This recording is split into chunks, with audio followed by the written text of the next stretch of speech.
Bonjour, que la paix du Seigneur qui surpasse toute intelligence soit notre partage à nous tous. Heureux de nous retrouver aujourd'hui, une fois de plus, pour rendre gloire à Dieu, pour célébrer le Seigneur, pour lui offrir un culte agréable. Que le Seigneur vous bénisse, vous tous qui prenez part à ces moments, peu importe là où vous vous trouvez, mais nous sommes ensemble et en Christ, nous partageons le même esprit et donc nous sommes connectés en ce moment, peu importe là où on se trouve. Que le Seigneur vous bénisse et que le Seigneur bénisse également ces moments pendant lesquels nous voulons encore une fois de plus partager sa parole et nous encourager, nous fortifier, nous édifier. J'aimerais que l'on élève ensemble nos voix, que l'on prie au nom de Jésus. Nous devons la voir. Seigneur, merci pour ta faveur et ta grâce dans nos vies. Nous sommes bénis, heureux de te célébrer encore aujourd'hui au travers de ce culte. Et au moment où nous voulons partager ta parole, nous nous attendons à ta présence, à ta grâce, à ton esprit. Puisses-tu encore parler à nos cœurs, puisses-tu nous fortifier, puisses-tu nous édifier, Saint-Esprit. Nous te soumettons nos cœurs et nos âmes et nous prions que toi seul nous fasses entendre ta voix au-delà de nous, au-delà des mots. Merci pour ta direction, merci pour ta présence. Que toute la gloire te revienne dans le beau et précieux nom de Jésus-Christ de Nazareth que nous avons prié et nous disons tous Amen. Gloire soit rendue à Dieu qui rend possible ces moments. Aujourd'hui, nous avons une question à poser. Où est passé ton Dieu? C'est le thème de ce message. Où est passé ton Dieu? Où est passé ton Dieu? Alléluia. Ce n'est pas une question que nous posons, nous qui sommes dans la foi. C'est une question qui est posée le plus souvent par les personnes qui ne sont pas en Christ, qui ne sont pas dans le Seigneur. Mais il arrive aussi quelquefois où des personnes, même étant en Christ dans le Seigneur, posent ce genre de questions. Et pour bien comprendre ce qui nous emmène à poser cette question et à tenter d'y répondre, c'est le texte de Matthieu chapitre 27, versets 35 à 40. Non seulement ce texte, mais aussi l'actualité. Alléluia, il y a tellement de faits, il y a tellement d'événements qui se produisent au milieu de nous que cette question-là revient sur la table quelquefois. Alléluia. Et nous reviendrons dessus. J'aimerais que l'on lise notre texte de base dans Matthieu chapitre 27. Nous lirons les versets 35 à 40. Je suis dans la version 8 secondes. Matthieu chapitre 27, versets 35 à 40. Alors lisons ensemble. Il est écrit, après l'avoir crucifié, ils se partagèrent ses vêtements en tirant au sort, afin que s'accomplisse ce qui avait été annoncé par le prophète. Ils se sont partagés mes vêtements et ils ont tiré au sort ma tunique. Puis ils s'assirent et le gardèrent. Pour indiquer le sujet de sa condamnation, on écrivit au-dessus de sa tête: celui-ci est Jésus, le roi des Juifs. Avec lui furent crucifiés deux brigands, l'un à sa droite et l'autre à sa gauche. Les passants l'injuriaient et secouaient la tête, en disant: toi qui détruis le temple et qui le rebâtis en 3 jours, sauve-toi toi-même. Si tu es le Fils de Dieu, descend de la croix.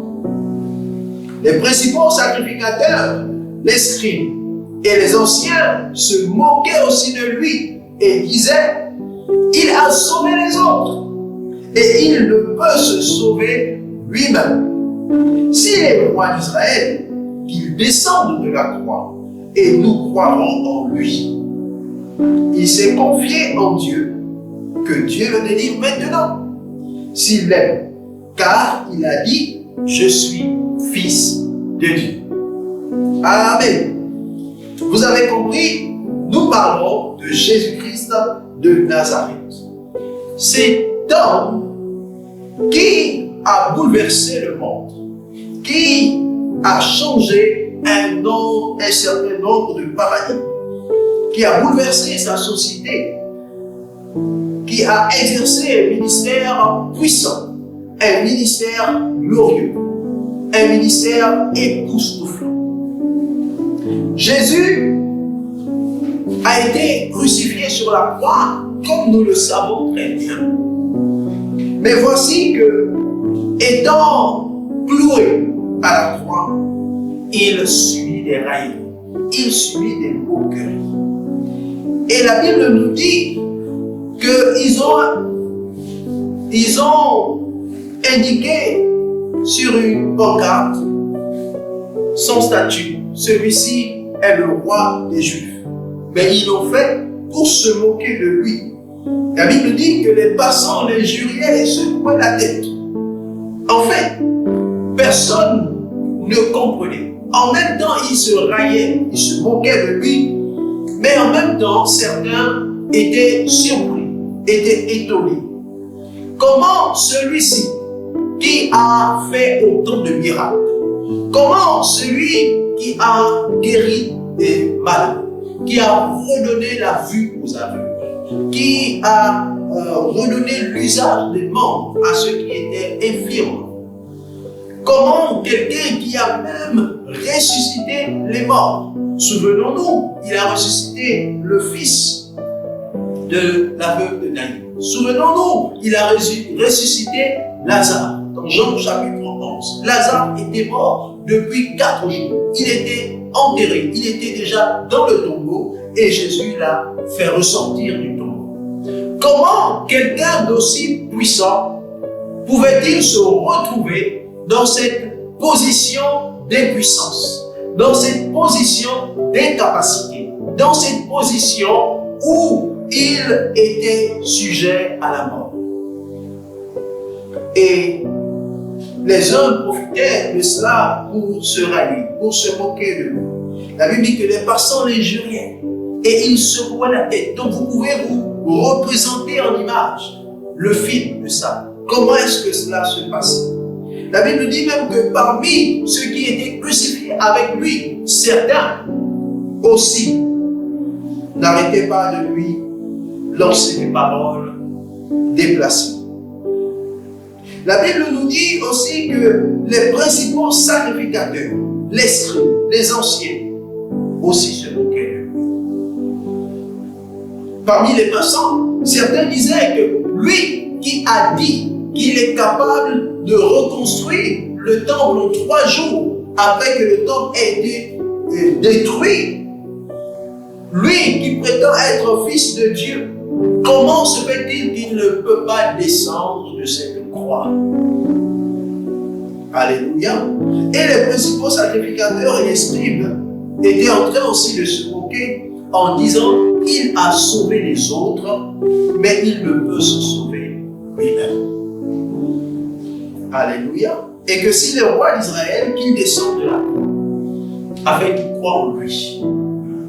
Lorsque nous analysons cette partie de l'histoire de Jésus, nous nous rendons compte que nous qui sommes aussi en Jésus, nous sommes souvent, quelquefois, dans la même position.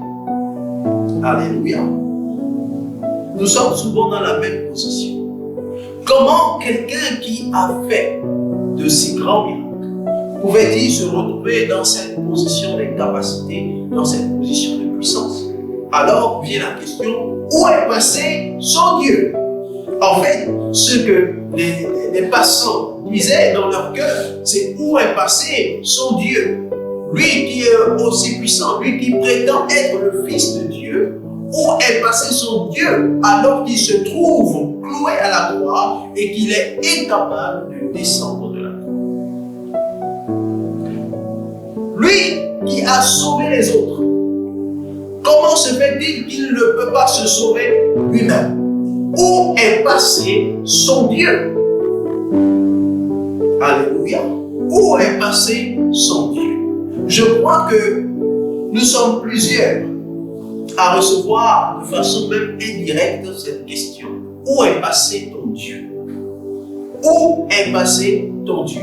Lorsque tu te retrouves cloué à la croix, lorsque tu te retrouves dans des tribulations, lorsque tu te retrouves dans des épreuves compliquées et que tu as le sentiment que le Seigneur n'intervient pas, où est passé ton Dieu? Alléluia. Récemment, parlons de nous. Un fait majeur s'est produit dans notre société, peut-être pas dans notre territoire, mais je parle de société au sens beaucoup plus large. Alléluia. Dans un pays voisin, un homme de Dieu très connu, très éminent, très respecté, très influent dans le monde, très présent dans les réseaux sociaux, sur la toile. Un homme dont je ne citerai pas le nom parce que, évidemment, vous êtes au fait de l'actualité et vous savez de qui je parle. Cet homme a perdu son épouse. Son épouse est décédée à la fleur de l'âge parce qu'elle n'était pas encore entrée dans les âges de la vieillesse. Mais une épouse qui avait un avenir prometteur. Une épouse dont le témoignage rayonne dans les cœurs de plusieurs personnes à ce jour. Oui, parce que dès que le décès de cette grande dame a été annoncé, les témoignages ont commencé à sortir de partout. Elle était comme ci, elle était comme ça, et son époux d'ailleurs rendait encore de nombreux témoignages d'elle. Et on réalise davantage combien elle était une personne perspicace, importante, une personne dévouée à son Dieu, dévouée à son époux, une personne bien, comme on aime le dire, une personne respectable. Alléluia. Elle est repartie au Seigneur. Et plusieurs personnes ont été choquées par la nouvelle. Plusieurs personnes ont été terrifiées par la nouvelle. Je suis convaincu que même indirectement, plusieurs se sont demandé où est passé son Dieu. Comment un homme de Dieu aussi puissant que lui, comment un homme de Dieu aussi populaire, aussi connu, aussi onctionné, comment un tel homme de Dieu a-t-il pu laisser son épouse partir? Comment n'a-t-il pas pu empêcher le décès de son épouse par ses prières? Comment n'a-t-il pas pu, lui qui est rempli du Saint-Esprit, lui qui a des dons spirituels, lui que Dieu utilise pour guérir des personnes? Oui, parce qu'il ne le publie peut-être pas assez ou suffisamment, ou peut-être même pas du tout, parce qu'on ne voit pas beaucoup de ses vidéos en plein exercice du ministère. Il partage plus des vidéos de prédication et d'enseignement de la parole. Mais pour l'avoir reçu chez nous une fois, nous savons, d'après ses témoignages, qu'il a aussi un ministère de puissance. Un ministère au travers duquel les gens sont délivrés de leurs possessions, libérés des puissants des ténèbres. Les gens sont guéris même de leurs maladies et de leurs infirmités.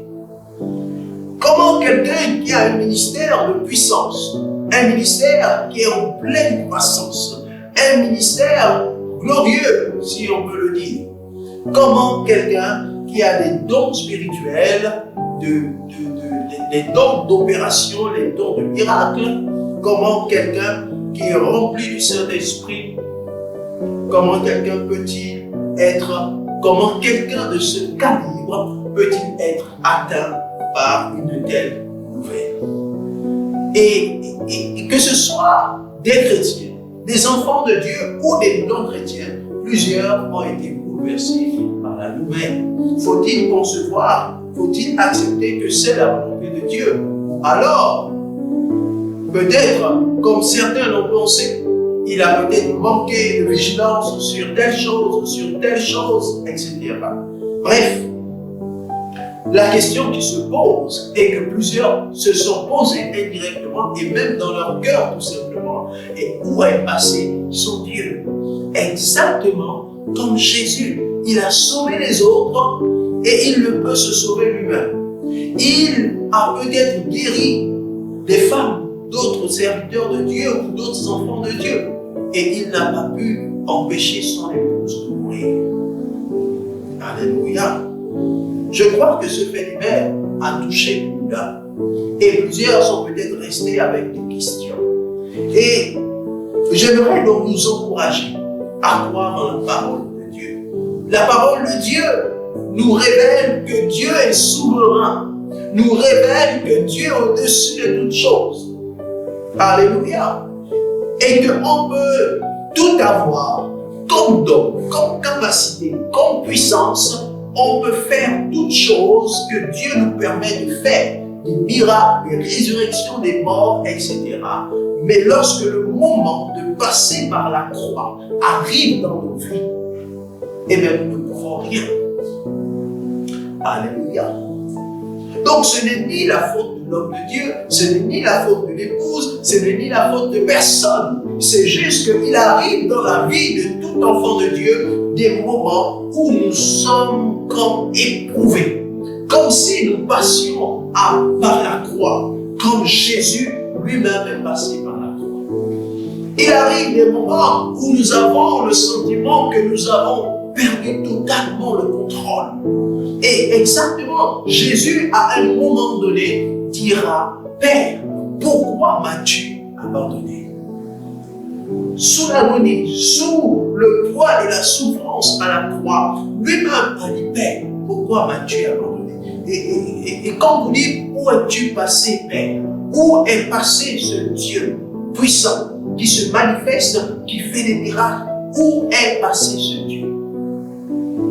De la même façon, il arrive des moments, même si nous sommes onctionnés, remplis du Saint-Esprit, il n'en demeure pas moins que nous restons des hommes. Et en tant qu'hommes, il arrive des moments où nous sommes éprouvés dans la vie, comme tout le monde. Alléluia. Le fait d'exercer les dons de puissance, les charismes, le fait d'exercer des ministères puissants partout dans le monde ne nous exempte pas d'épreuves, de difficultés ou de tribulations. Dieu permet quelquefois que nous soyons toujours éprouvés, toujours quelquefois en difficulté pour nous forger davantage et quelquefois nous emmener à un niveau supérieur. Jésus est passé par la croix. Il a réalisé tellement de choses en 3 ans que le monde entier a été bouleversé. Mais à l'heure de la croix, il a perdu. Il a perdu, ou autant pour moi peut-être ne pas le dire ainsi, mais à l'heure de la croix, il n'a pas fait usage de la puissance qui était en lui. Il était incapable parce qu'il devait passer par la croix. Il était 100% homme et 100% Dieu. Et lui-même le dit au moment de son arrestation, s'il avait voulu se défendre, il allait invoquer son Père et demander une myriade d'anges de l'armée céleste et il serait venu pour le défendre. Mais il ne l'a pas fait parce que son heure de passer par la croix était arrivée. Et bien qu'il a souffert tout ce qu'il a pu souffrir à la croix, la Bible nous dit qu'il est mort et il fallait que le grain meure pour qu'ensuite il ressuscite et qu'il porte beaucoup de fruits. Et ces fruits, c'est la grande moisson dans laquelle nous sommes aujourd'hui. Il a fallu qu'il passe par ces épreuves. Il a fallu qu'il passe par la croix pour qu'il y ait des fruits en abondance. Le Seigneur, Dieu le Père, a permis que son Fils unique meure à la croix pour le salut du plus grand nombre. Alléluia. Pour le salut du plus grand nombre. Les voies de Dieu ne sont pas les voies des hommes. Alors les hommes sont toujours surpris. Les hommes sont toujours étonnés. Les hommes sont particuliers et se posent toujours la question, où est passé ton Dieu? Quelques-uns le posent de façon très sincère, mais d'autres posent cette question pour se moquer, pour se railler, comme c'était le cas de Jésus. Alléluia. Et exactement comme c'était aussi le cas de cet homme de Dieu, pour ce qui est de l'actualité et de ce qui nous concerne. Pendant que le monde entier était en train de le soutenir, le consoler, il n'en demeure pas moins qu'il y avait des personnes qui se servaient plutôt de cette situation pour la vilir, qui se servaient plutôt de cette situation pour l'attaquer, qui se servaient plutôt de cette situation de détresse pour le déstabiliser. Alléluia, pour le déstabiliser. Mais les voies de Dieu ne sont pas nos voies. Nous aussi, il arrive ou il arrivera des moments où on passe, des moments où on passera par des temps aussi difficiles. Il arrivera des moments où nous perdrons des êtres chers. Peu importe qui nous sommes, Dieu seul est souverain. Peu importe le degré de notre foi, peu importe le degré de notre puissance, peu importe le degré de nos dons, de nos capacités. Ce qui doit arriver arrive. Parce que nous sommes des hommes et à un moment donné, nous sommes appelés à passer par la croix, à être éprouvés. Alléluia. Et à être éprouvés, à repartir même auprès du Seigneur. Et Dieu reste toujours souverain et maître. Dieu ne disparaît pas pour autant de nos vies parce que nous passons par la croix. Dieu ne disparaît pas pour autant de nos vies parce que nous traversons les tribulations. Dieu ne disparaît pas pour autant de nos vies parce que nous passons par la vallée du Baca. La Bible dit que lorsque nous passons par la vallée du Baca, il les transforme dans l'état de bénédiction. Alléluia. La croix de Jésus est devenue une bénédiction pour le monde entier. Et je crois que les épreuves que cet homme de Dieu, connu mondialement, traverse aujourd'hui, sont un tremplin qui va davantage propulser son ministère, propulser son attachement, augmenter son attachement au Seigneur et propulser encore l'œuvre que le Seigneur a mis entre ses mains. Parce que derrière chaque épreuve, il y a une gloire que le Seigneur réserve. Alléluia. Et c'est pourquoi c'est important de passer l'épreuve tout en gardant la foi et la confiance en Dieu, afin qu'au sortir de l'épreuve, le Seigneur puisse glorifier son nom. Et ceux-là qui se posaient la question de savoir où est son Dieu, et ceux-là qui se moquent, et ceux-là qui parlent dans le désordre, à ceux-là, Dieu montrera sa gloire. Alléluia. Les principaux sacrificateurs qui se moquaient de Jésus, etc. Lorsque Jésus est mort, la Bible déclare qu'il y a eu des tremblements, il y a eu, la nuit est tombée, il y a eu des manifestations physiques et plusieurs se sont dit, assurément, cet homme était le Fils de Dieu. C'est par cela qu'ils ont compris, mais il était trop tard. Et ceux qui l'ont compris, pour eux, c'était trop tard, parce qu'ils l'avaient déjà crucifié. Alléluia. Mais à ce moment, au moment de la crucifixion, Jésus ne pouvait rien faire. Et il arrive des épreuves où nous sommes impuissants, des épreuves pendant lesquelles nous ne pouvons rien faire. Nous ne pouvons que nous remettre entre les mains du Seigneur et laisser le Seigneur accomplir son œuvre et laisser le Seigneur accomplir son plan parfait. Alléluia. Actes des Apôtres, chapitre 14, versets 21 à 22.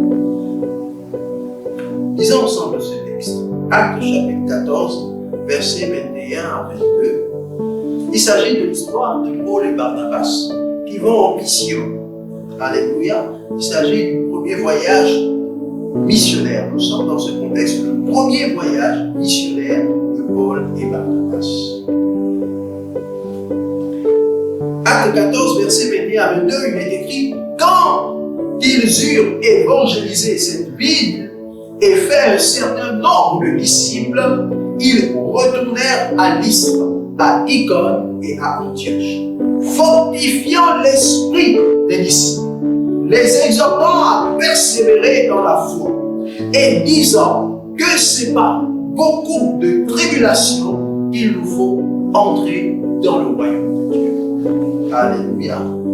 La Bible nous dit que ce sont les missionnaires, Paul et Barnabas, après avoir évangélisé un certain nombre de villes, sont arrivés dans une nouvelle ville. Et la Bible dit qu'en passant par toutes ces villes, Lystre, Icône, Antioche, etc., ils étaient en train de fortifier les disciples. Ils exhortaient les disciples. Ils encourageaient les enfants de Dieu à persévérer dans la foi. Mais ils leur disaient que c'est par beaucoup de tribulations qu'il leur faut rentrer dans le royaume de Dieu. Alléluia. Ils étaient conscients que les enfants de Dieu, puissent-ils être remplis du Saint-Esprit, puissent-ils être puissants comme quoi que ce soit, ils étaient conscients. Eux-mêmes d'ailleurs, Paul et Barnabas ont accompli des miracles extraordinaires lors de leur premier voyage missionnaire. Malgré cela, ils étaient conscients qu'en tant qu'enfants de Dieu, ils allaient passer par des tribulations.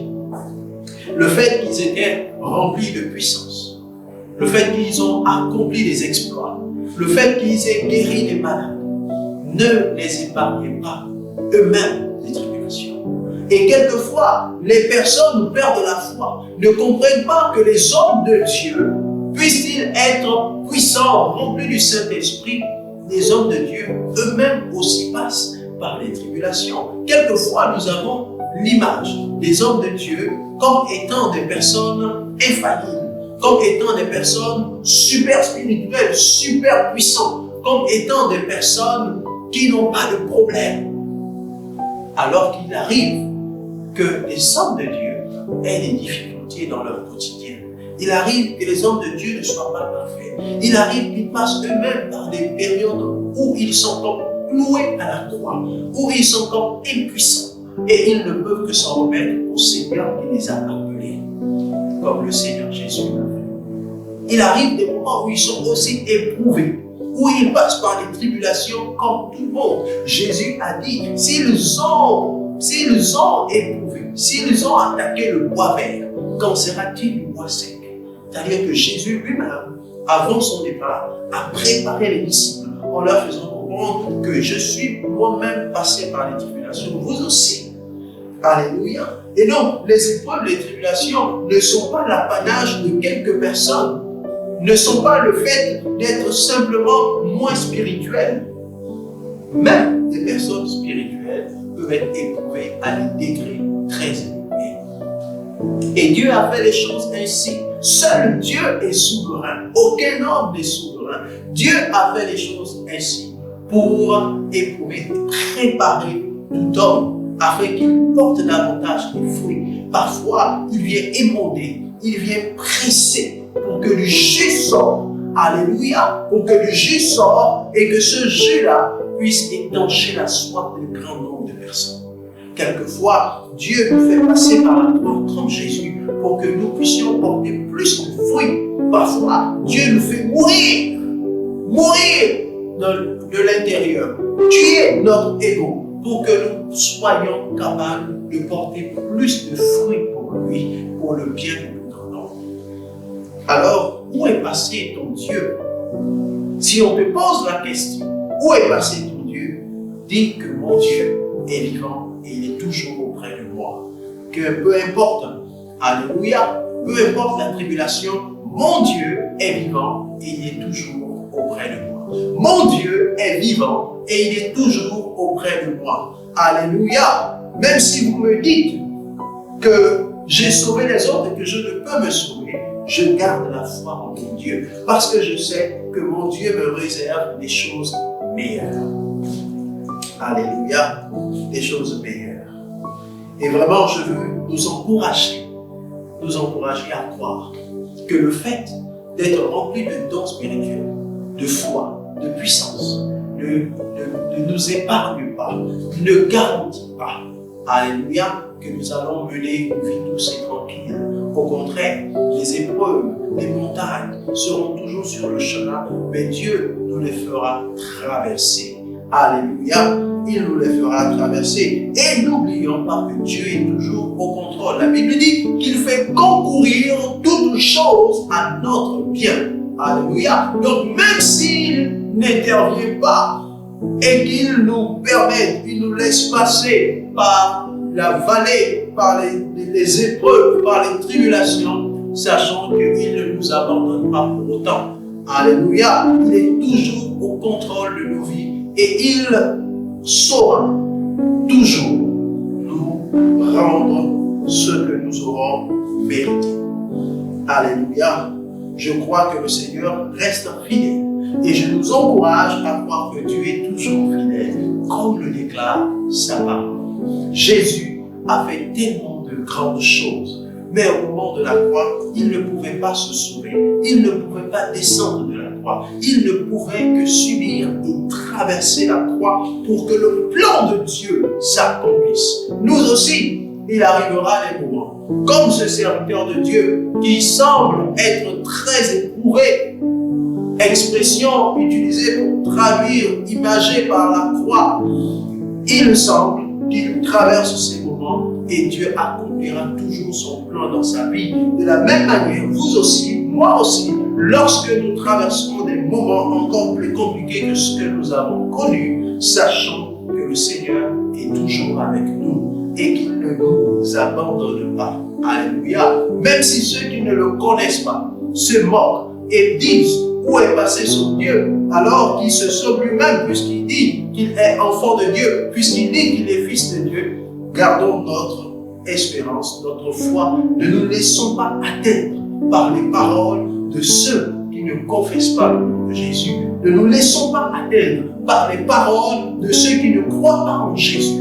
Et ne nous laissons pas atteindre par les paroles de ceux qui sont en Jésus, mais qui n'ont pas la même foi et qui n'ont pas la même capacité de voir et de comprendre les choses comme Dieu.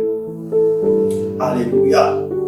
Que le Saint-Esprit nous fortifie, que le Saint-Esprit ouvre notre intelligence afin que nous puissions comprendre que la dimension d'homme de Dieu, que la dimension de serviteur de Dieu n'est pas exempt de passer par la croix. Mais Dieu reste toujours le soutien de ses appelés. La Bible déclare que ceux qu'il a appelés, il les a aussi justifiés.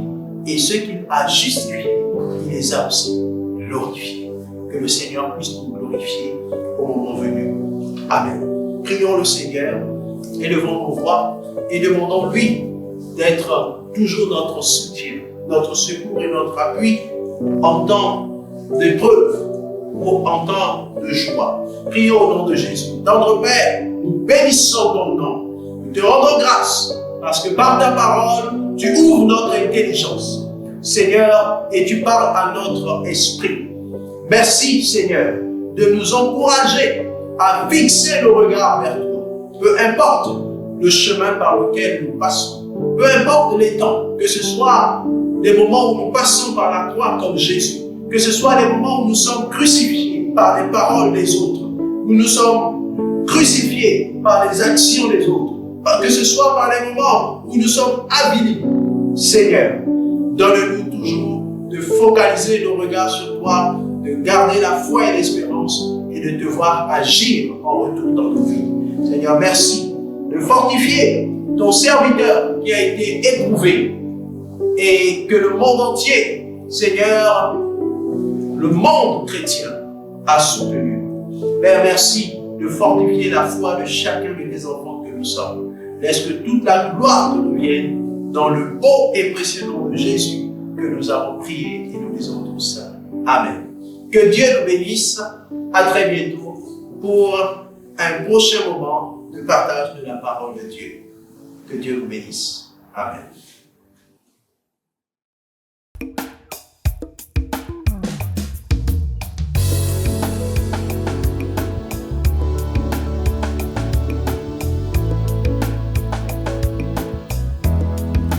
Je suis un flot d'eau vive. Je suis un flot d'eau vive. Je bâtis le caractère chrétien. bâti le caractère.